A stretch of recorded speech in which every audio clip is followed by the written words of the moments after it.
Hello, hello, and welcome to today's episode of Mike's Place. I'm the host, Michael. You can call me Mike for short. And I don't really like to do a whole lot of chatting because I kind of feel like it wastes time and there's like a lot of content to cover. Today's topic is going to be about violence, but it's going to include domestic violence. Um, kind of a weird thing because every everything that's associated with relationships is kind of centers around violence, and there wasn't. Oh, I didn't really have a whole lot of content for it. So I added some other stuff to go along with it, and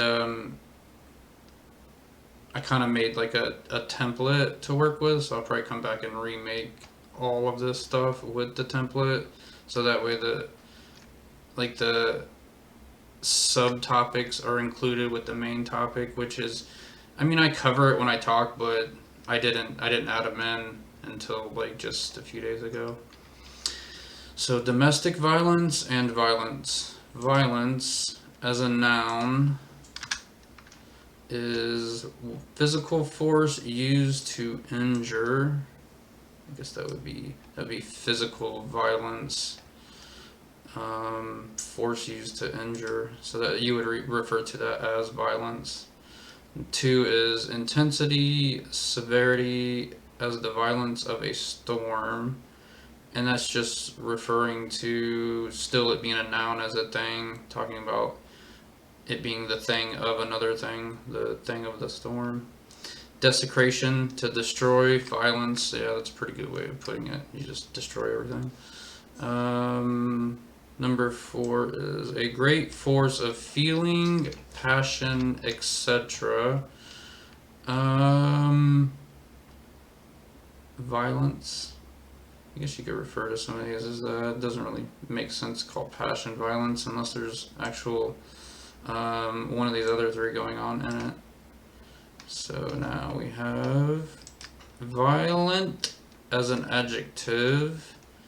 Acting, number one is acting with or having great physical force.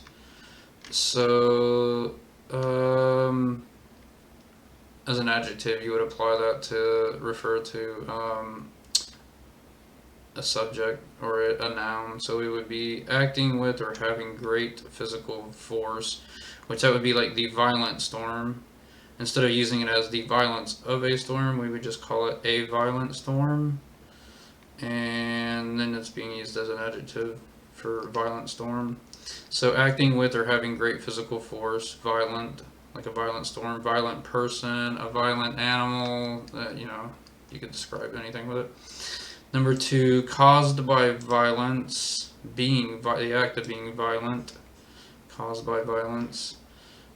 Three is passion as violent language.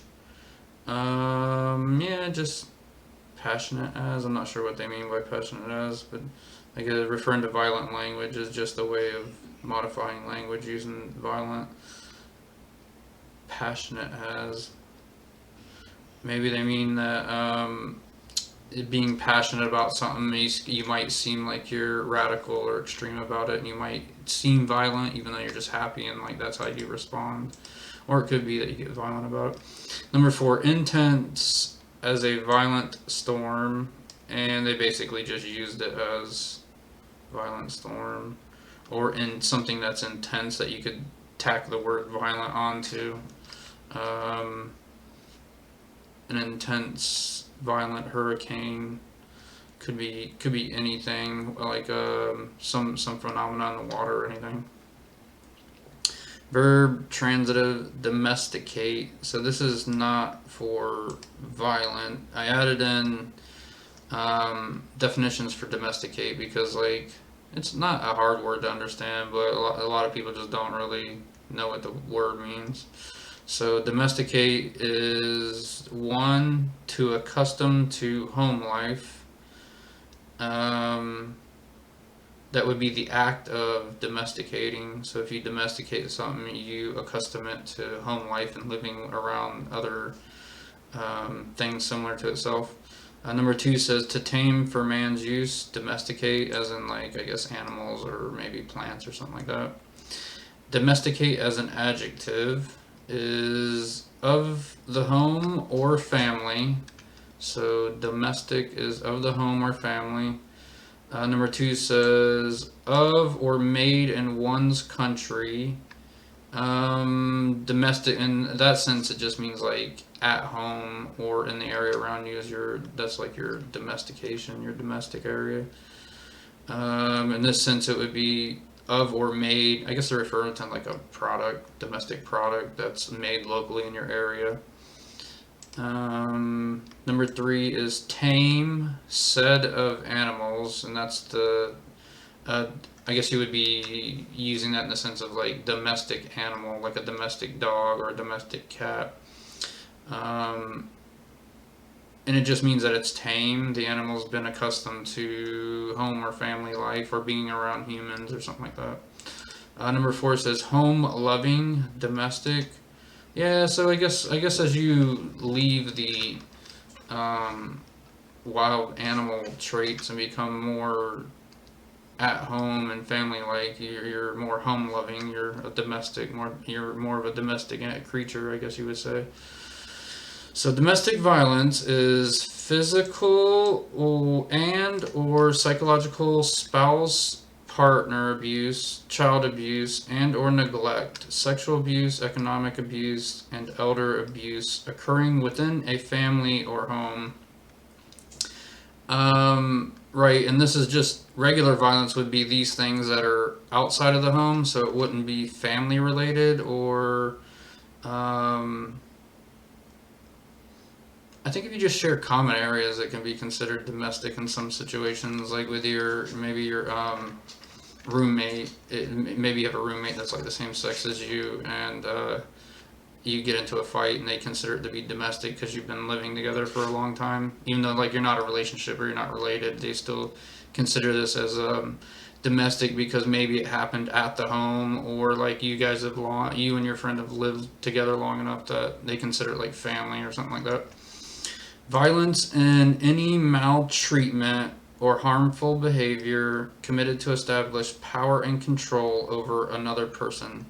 So everything is focused on violence. Violence is to gain power and control over another person, and it usually involves an outward expression of control, power and control, and that is the violence. Could be subtle violence where it's like unspoken and like they just do stupid stuff to attack you in silence, or it could be just physical violence where somebody just straight up puts puts the old boxer three piece on you or something. So violence in the family has increased, or the reporting has increased. This was written in the sense that prior to the technology age, where there's phones and smartphones and stuff, cameras everywhere, there was less reporting of violence in the family. Like people just didn't report it. Nobody. No. There was actually a point prior to probably just prior to when I was born in the '80s where like nobody really cared about domestic violence. Like you could beat up your family and the guy could just get away with it. Nobody really cared. They just turned the other way. But a lot of that's been changed. So not healthy for anyone. It's not healthy for the abuser or the people being abused. Definitely not for the abused. So violence in the family has increased, or the reporting has increased. The pressure of economics and cultural influence has escalated. Somehow, the number of incidents of family violence increases directly proportional to personal and economic crisis. Employment rates also coincide with family violence. Societal influences are being put into place to protect those who are abused, whether it be spouse, child, or family member. You know, this happening in economic crisis. That's a really good point to bring up because you can have abuse in the workplace too, and when, say, like maybe it's the owner of the business is stressed out, the profits are down or something, or like something got damaged that has to be paid for by the company, they're gonna get stressed out, and then they could commit some of these acts of abuse or violence before they get their head back on their shoulders. So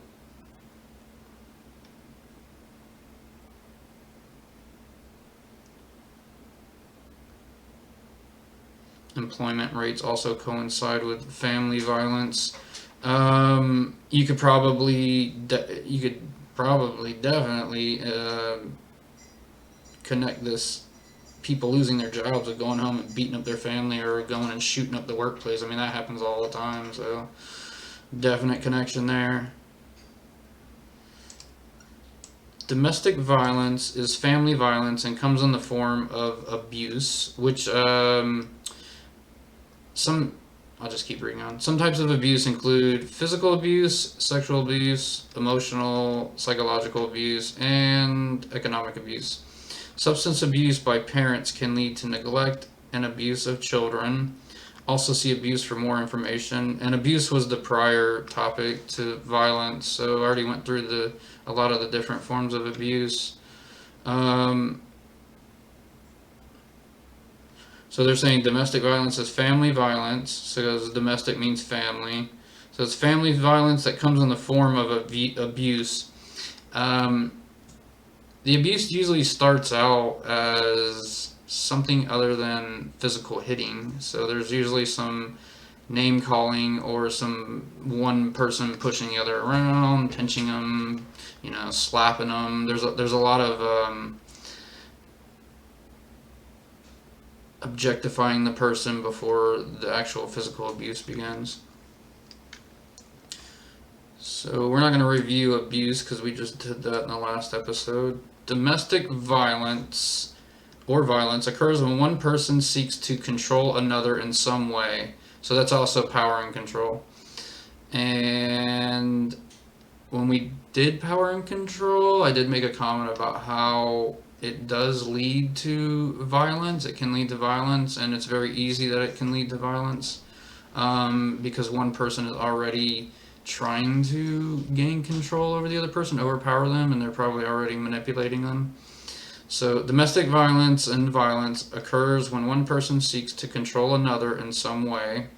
A few reasons are to get control, to retain power and control, gain what they want by aggressive behavior, and to satisfy a subconscious need to release or vent inner hostility or anger.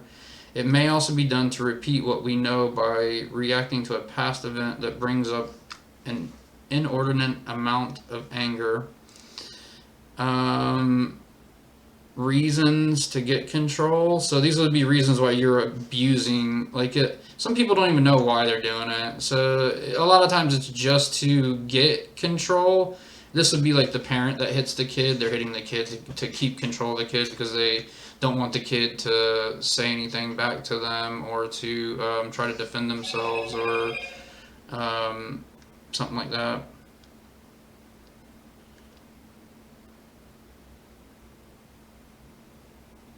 And yeah, one person could just be venting their inner anger and doing that by using violence. Like, it's okay to vent, but you don't really want to do it by directing your venting at other people or using violent tactics because you're angry. This saying, it may also be done to repeat what we know or by reacting to a past event that brings up an inordinate amount of anger. This would be like you're not really going through a thought process, like you're just reacting to the situation because it's similar to something that happened in your past. No reflection, and then you act out with usually emotion, and that leads to some sort of abuse or violence. So some effects of violence on children. Physical abuse. So we went through some of these on abuse as well, and it's just kind of reinforcing everything. Physical abuse is broken bones, concussions, burns, bruises, murder. Emotional abuse is frustration, depression, terror, shame, anger, self-blame. Now this is a really good point right here. So this is under some effects of violence on children. Now this is one that teachers are going to want to look out for. So when you have these kids that constantly come in and they have these problems right here, obviously like there's something wrong at home, and like you guys aren't just supposed to overlook this stuff. It's possible there's nothing going on at home. Maybe this kid is just like doesn't get along with his parents, doesn't want to listen or something. Maybe he's just depressed or something like that. My son is going through some of that right now, so he's going through some depression. And I've been getting on to him a lot. A lot of his problem though is coming from the school days just being too long, and then I'm getting upset because I want him to do his chores and he's not doing his chores. So I've had to really review that situation and look at it as my 14-year-old son was pulling 10-hour work days, so I had to kind of lighten up on him a lot. Psychological abuse, the effects of it on children would be resentment, self-pity, embarrassment and shame, hypertension, headaches, and stress. And these are most likely going to be outward reflections that this child has been abused. There's undergoing violence in the home. They may show these signs, and when they're interacting with other people or doing schoolwork or something, they may show that they're constantly embarrassed and have shame of everything that they do, and this is most likely something that's being taught to them, is being reinforced to them at home. So these are all the keys that you guys are supposed to look out for, and like I don't see anybody looking out for this stuff. Explosive hostility and anger, the effects of violence on children. Explosive hostility and anger. Moody, irritable, isolated, change of friends and or standards. So I guess if they were constantly at home being yelled at and in a hostile environment where they just don't really like being there because they're being treated like crap, they would be possibly act out in that way, moody and irritable. They may be isolated. Isolation's not one of those things that you can always use as an indication, because like I don't like other people around me all the time. I like to be by myself. And I never keep the same friends, and I don't really have people bothering me, not enough to call it. They try to commit acts of abuse against me, but it's just pathetic, really. So, some negative effects of violence on partner and parents.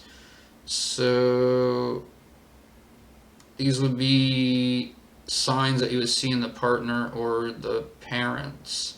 Neglect. They will neglect themselves. They'll have a loss of trust. They might blame others and display jealousy. And I guess they're referring to this as being the partner that is having violence committed against them. Kind of weird that they would display jealousy for the person abusing them, but it's very possible. The human brain is kind of strange. They might try to bribe. They might become argumentative, make threats, but they usually don't follow up with the actions. Denial. They'll deny my partner or child would never be an addict or alcoholic. And this is the person that's being abused. They're like just not they're not even accepting their abuse. They're denying abuse and any of their family's actions at the same time. So they might isolate the person that gets abused. They might become socially alone. They might withdraw from others. Have a loss of emotional and financial support. Yeah, the loss of emotional and financial support could be purposely done by the abuser too. They might leave. The addict or alcoholic takes the children, or the divorce happens or something. They might blame themselves or doubt their love, because they're the abused or they're the parent. This could also be parents. This could also be children too. I'm not sure why they pick violence on partner and parents, but um, you could have it on anyone pretty much. They might blame themselves, doubt their love. They might suffer fear of losing their mind, like they just kind of go crazy. So those are definitely some of the. Those are not going to be outward reflections of someone being abused. Those are like this person is doing these things inside their minds. You might not be able to see this all the time. Corporal punishment for children: spank, hit, kick, etc. Corporal punishment teaches the wrong message about power and control. When all else fails, we tend to resort to spanking, hitting, etc., because we have been taught that power is exercised by violence. Oh yeah, that's so true. Like my parents hit me when I was a kid, so yeah, I like getting in the fight sometimes. Can't do it anymore, but here is what the message says. Children are less important than big people and must put up with whatever big people do to them. Violence is an acceptable last resort in a dispute between people who supposedly care for each other. I mean, it sends this message to the person. It's really weird if they don't know any better and they're still young, or if they just don't know any better. These are the messages that they get. They're like subconscious messages. Nobody really says these directly to them. It's just kind of like this is what they perceive and learn from the situation. Might makes right. Bigger and stronger people are allowed to oppress smaller and weaker ones. The child is ungovernable except through the application of force and pain. Therefore, to govern himself or herself in the future, the child will have to use force and pain. I'm not sure where that comes from, but like nobody really needs to be hitting other people or hitting themselves or anything like that.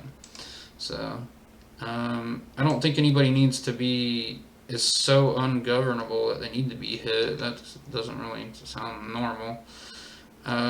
Usually, I guess if they were, then we would consider that person to have some pretty serious mental health problems, and they would probably be in their own little room somewhere. Self-listening: be able to hear and understand your thoughts and know if they are coming from your negative habit self or your inner self. This was for violence and domestic violence. So I'm not sure why I put this little note at the bottom here. Maybe it's just noting that if you're being violent or you're having violence committed against you, that to look at whether it's the habit self that just reacts with past experiences, or if your inner self is actually trying to speak out with some sort of possibly material that you learned about the situation so that you can try and work through it and not just resort to violence or something like that. Now, along with violence, I went ahead and I pulled in some of these smaller topics that aren't really going to be covered, and I added it to like a subtopic here. So we're gonna do aggression, and aggression is going to be along with this goes along with violence and domestic violence. So aggression is a big thing. Um, it's it could be intimidation, but it can also just be straight out violence. So aggression as a noun is an unprovoked attack or invasion. So that's definitely a form of violence. It doesn't necessarily have to be domestic at home or anything like that. It's just in general. Two is being aggressive is aggression, just describing it as it's this thing. That's what this is. This one ended up with a Latin term. I don't know why. It must have been the dictionary I was using, and I kind of liked what it was doing here. So Latin, the word aggredi is to attack. So, and that's probably the base word for that we use for aggression or something. It's possible that it was taken from this, or maybe like the word that aggression comes from. This is like the precursor to that word or something. So it just means to attack. When anger isn't controlled, it can lead to outward aggression, which is usually physical violence. Aggression is a poor way of expressing anger and can be dealt with more constructively through the use of stress relievers and education about anger. Aggression also leads to many types of abuse, such as physical abuse, emotional abuse, psychological abuse, sexual abuse, and other types of abuse. Aggression can be used positively, just like anything. Every coin has two sides, so does everything else. Maybe not everything, some things. You can focus your aggression to accomplish things beyond what you thought you were capable of. This is focusing your anger. I think I went through focusing anger whenever we did the anger section. This is most definitely a good point here. When your anger isn't controlled, it can lead to outward aggression, and usually outward aggression is violence. This could be violence against the environment that you're in. Like some people just get aggressive and they start like throwing items, chairs, or something, garbage cans, something like that. Um, and it's not good to act out with aggression when you're angry. So the whole point of most of this stuff is so that we can understand why we're angry, if it was some sort of an abuse or an accident, and then we can begin to work through it because we understand it, not just be like, oh my god, I'm so tired of this, I'm done with this person, I'm done with them, they're out of here. So let's see, after aggression definitely goes with violence because it's the precursor to violence. We now have attitude. So come down here to attitude.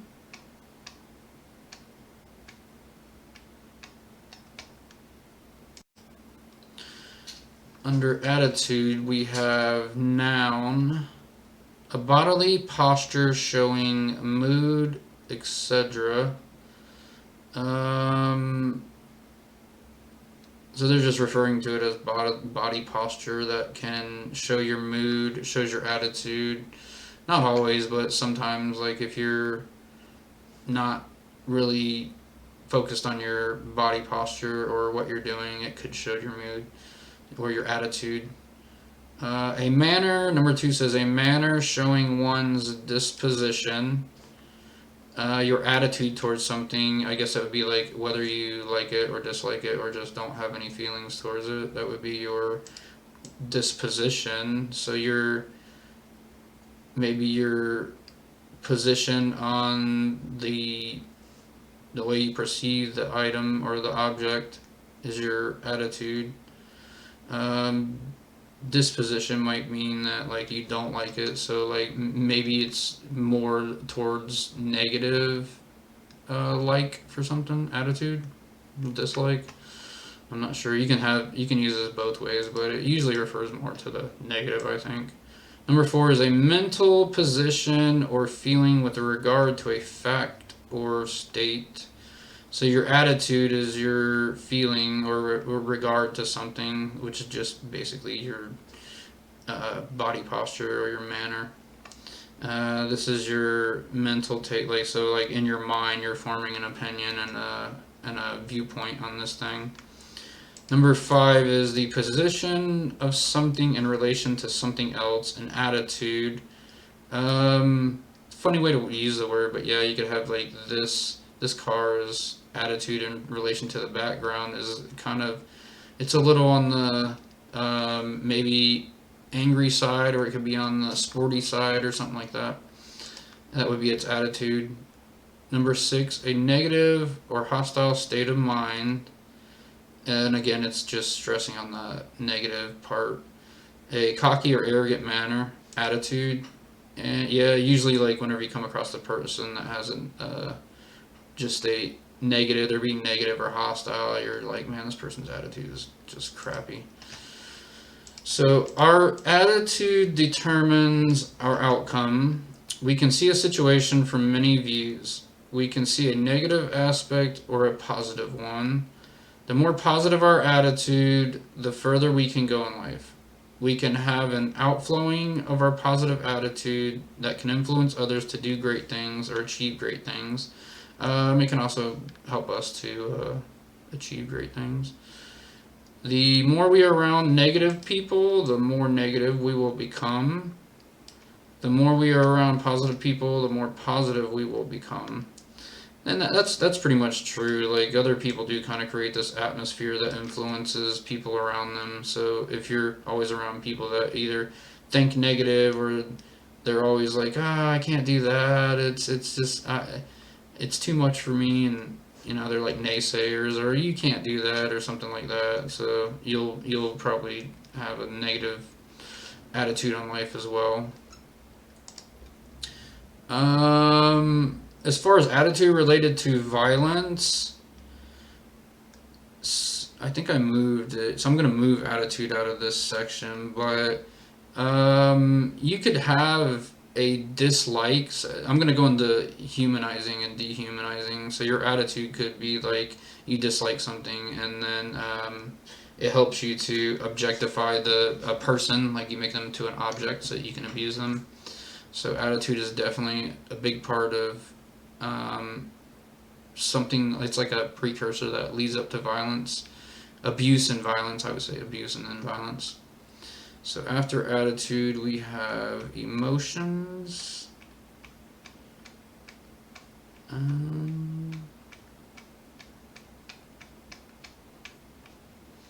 think there's always a list of emotions there. I have an actual section for emotions somewhere, right there. So emotions, as a noun, is a usual intense feeling as of love, hate, or despair. Just the emotion as a thing. They're just describing it. Like, you can talk about emotions dealing with love or hate or despair. Emotions are the driving force of our everyday life. They can help us or hinder us. In most cases, it is best to avoid feeling emotional because it may cause a person to make a poor choice in life. Yeah, that's true. Sometimes you gotta like set choices aside whenever you're emotional. A good example on that is gonna be relations stuff. Just dealing with relationships that are like partner relationships. It can be really stressful, and if you become too emotional because it's a partner relationship, you might make poor choices. So you might need to just take some time off and give yourself space. There are also times when our emotions can help us by allowing us to have compassion for others, right? Just understanding your own emotions allows you to kind of feel what other people are feeling, maybe if they're in a bad situation or having a hard time. I have found it very difficult to know. Okay, this must be one of my personal notes I added or something. I have found it very difficult to know when and when not to become emotional. Yeah, that's a definitely a good statement. I'm still having trouble with that. I still become way too emotional whenever I get in arguments. My life has suffered greatly. I understand that when dealing with relationships, the feelings of emotions can cause us to make poor decisions. It may be best to put off making decisions until there is time when your emotions won't affect the choice that has been made. I love that statement there, because sometimes you have to take a little time away to think through everything and let your emotions not affect your thinking. So definitely. Let's see. After emotions, I get hate. Let me see. How is emotions is related to violence in the sense that it's easy to become provoked to the point of violence when emotions are involved. That's why I group this in with violence. So that's definitely a big thing. Your emotions could also have a big play on whether or not you become aggressive when the situation starts to begin with. So let's see, emotions, hate. skip around through some of these. Hate as a noun is intense hostility and aversion, or an object of hatred, hate. So intense hostility is hate. Yeah, when you dislike something and you constantly, like if you dislike another person, you're hostile. You just constantly remind them that you don't like them by being loud or obnoxious to them or something like that. Hate, an object of hatred, I guess as a noun, you can focus that onto an object and you can say that I hate this thing or that thing. As a verb, to express or feel extreme enmity. I guess that would be like dislike, extreme dislike. To find distasteful, yes, I hate it. It's not good. Hate is caused by fear of the unknown or a lack of understanding of something. When we don't understand, we tend to immediately develop an unnecessary dislike, hate for it. That's something that I say a lot, and you might understand people and hate and still have hate for them, but it could be that you just don't understand. Like you might just hate the person, but you don't understand like um, more into the situation why this person is doing this action that you don't like, that you hate. Could be an action, could be something they say or something like that. You might have to find out why they do it. So that would be like you don't have an understanding of why they do this, and that is why you don't like them, don't like what they do. So hate is an emotion like anger. We will experience these emotions daily. We can't avoid them, so we must learn to accept them and work with them. Techniques such as asking ourselves if our feeling is based on factual basis or on emotion only can help to see the true reality in the distorted image. Right. Stopping and thinking about, is this hate that I have based on fact, or is it just like I'm just making up this stuff about this person, or all these things that I dislike this person are because of my friends, and are they true? No, they might not be true. They could be true, but they might not be. So then you would have a distorted image of the true reality because of false information and lies. So in certain instances, hate can empower us to overcome some obstacles in our life.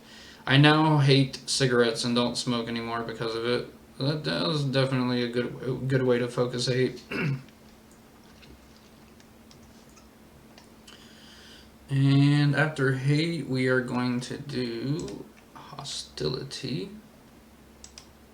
Hostility as a noun is an unfriendly state or action. That would be like purposely being loud, yelling, or saying mean things, or doing things that to make this other person know that you don't like them. Right now, you could say Russia is hostile against Ukraine, and they're acting in an unfriendly way, so definitely hostility. They just don't understand each other. Overt acts of war is hostility, right? Which is exactly what, that Russia and Ukraine, these little attacks that each other or they do on each other are acts of hostility that keep the war going. So hostility is the outward reflection of the anger and hate within someone. So it's the outward reflection. It's the what's shown. So you could have hate. You could have hate and anger for someone and like never say anything to them, never show it. But once you start showing it, it is shown with hostility. And it usually looks like violence in some form or another, subtle or physical. They are damaged on the inside in some way and express it in the form of hostility. So hostility is the outward reflection of the anger and hate within someone. They are damaged on the inside in some way and express it in the form of hostility. This is one of those areas in life that can't be quick fixed or made over on the outside. It must be corrected from the inside out, a true change of the perception of reality. Um, Basically, this is going to take this person a lot of education, techniques, all kinds of just information on why they act this way, what it looks like, how they can stop doing it to other people. It's all the same as the stepped programs for even substance abuse. It's these people have to first come to the realization that they do these things, that they act out with hostility, and usually that involves law enforcement, legal action. So they get the legal action, they realize they're being hostile, they learn a little bit, and then after some time, they'll either learn to change or they'll go back to prison. Hostility causes a person to be wrapped up in their emotions. They will make poor decisions in life and can easily be manipulated by it. It can be avoided by looking for the underlying problem that has led to the thinking pattern that caused the hostile behavior. And hostility goes along with violence because it is basically the description of the acts of violence, whether they be spoken or unspoken or physical or something like that. Um, Hostility is aggression, which it just goes along with aggression, and then they lead to violence is how it ends up working out. So after hostility, we have humanizing and dehumanizing.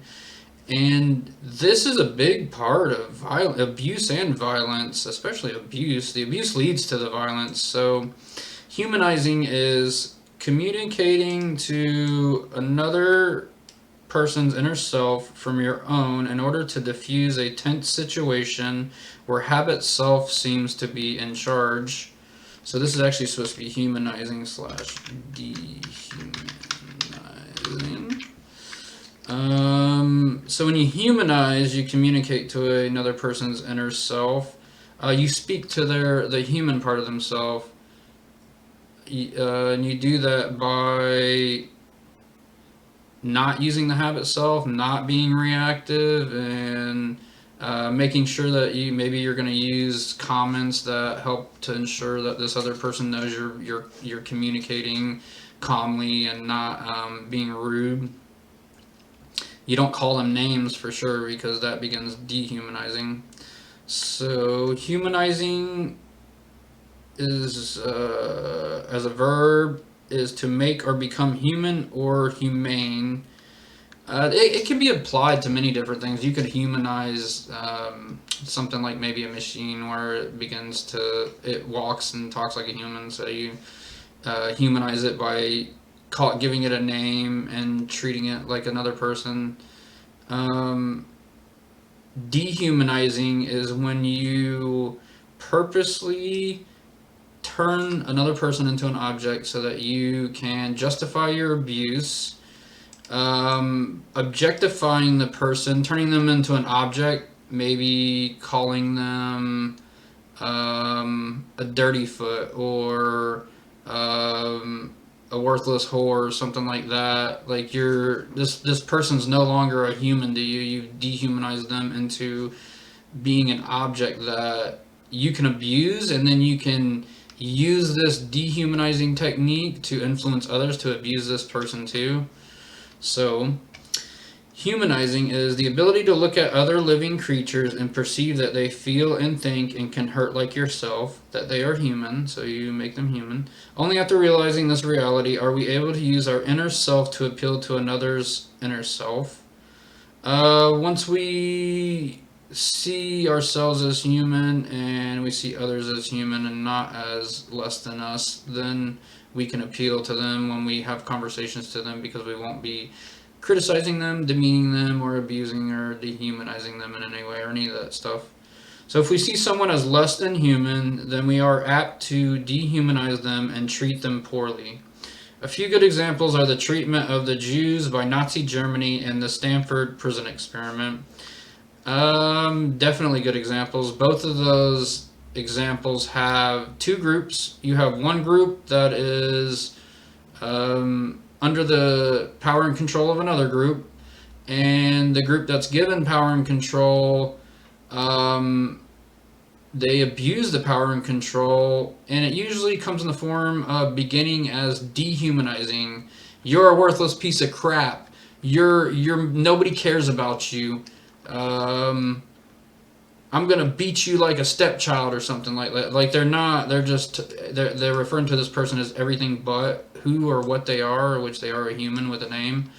And then that is an outward reflection that others see, and they will dehumanize. They'll accept the dehumanization and abuse as well. So we want to avoid that. Always see the being inside the physical body and try to appeal to the inner self. This is paramount when it comes to arguments and disagreements. And that's also paramount when like you're dealing with people that are maybe they're not like the same skin color as you, so that has nothing to do with being human. Like everybody's human. So when you look past um, the outward reflection of the book and see the inner reflection, the inner self, the person, there's not really any way to like dehumanize and abuse other people, because then you don't see anyone as less than yourself. You see everyone as human and the same.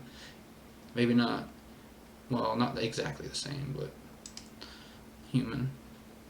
And the last topic is going to be some jealousy. And jealousy is definitely one of those things that it can lead to abuse and violence. So, as an adjective, we have jealous, and one is demanding complete devotion. I am jealous, and if you don't always pay attention to me and do what I say, I will get mad. Number two is suspicious of a rival or of one believed to enjoy an advantage. Yes, that would be jealousy in the sense of you could be suspicious, but you could also be it's jealousy, but you're in the sense of they have something that you don't have, or something that's better. So they might not necessarily have an advantage, but they just have something that maybe is like a newer item of the same thing you have, so you're jealous of them. It also can mean vigilant, to be for jealousy. Another one of those emotions that can hinder us in life. Jealousy is most often experienced on a daily basis. It's impossible to not deal with it, and this is a true fallacy. We must learn to understand it and live with it so that we don't overreact when we experience it. So, true fallacy. It is impossible not to deal with jealousy on a daily basis.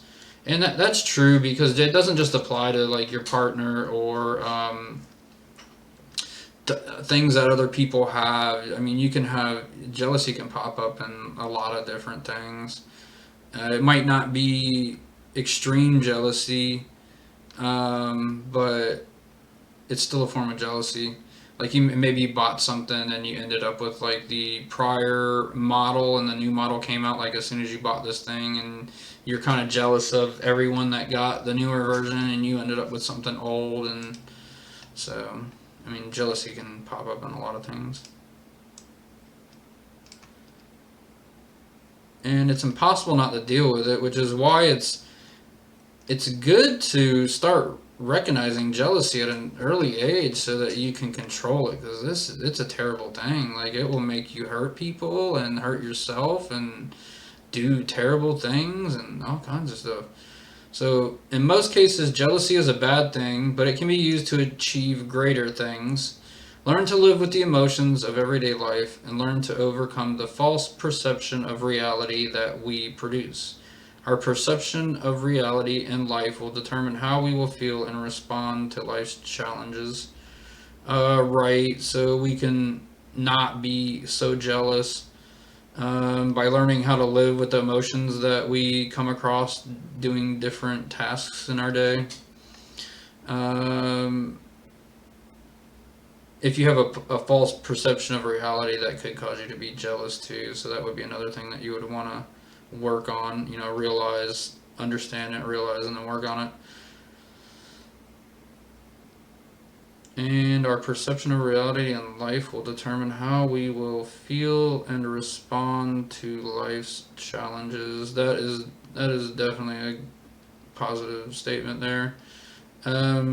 If you see life in a positive light and you're always happy and you just don't let bad instances bother you because you understand they happen and there's nothing you can do, but like you're not gonna see them as is it's like targeted at you or something like that. So you'll have a better day by accepting and understanding. And if you're in a positive state of mind, you will be able to respond to life's challenges in a much more positive way and a much more educated way too. That's going to be it for the section on violence. And so what I intend to do is I'm doing these now so I can upload them, and I'll come back and I'll redo the whole series with the subtopics added in, because I think I'm about halfway through and the subtopics are they just got added in prior to this episode. So that's going to be it for today's episode on violence. Thank you and have a good day. Give me a thumbs up and share the content with your friends and family if you liked it. And see you next time on Mike's Place.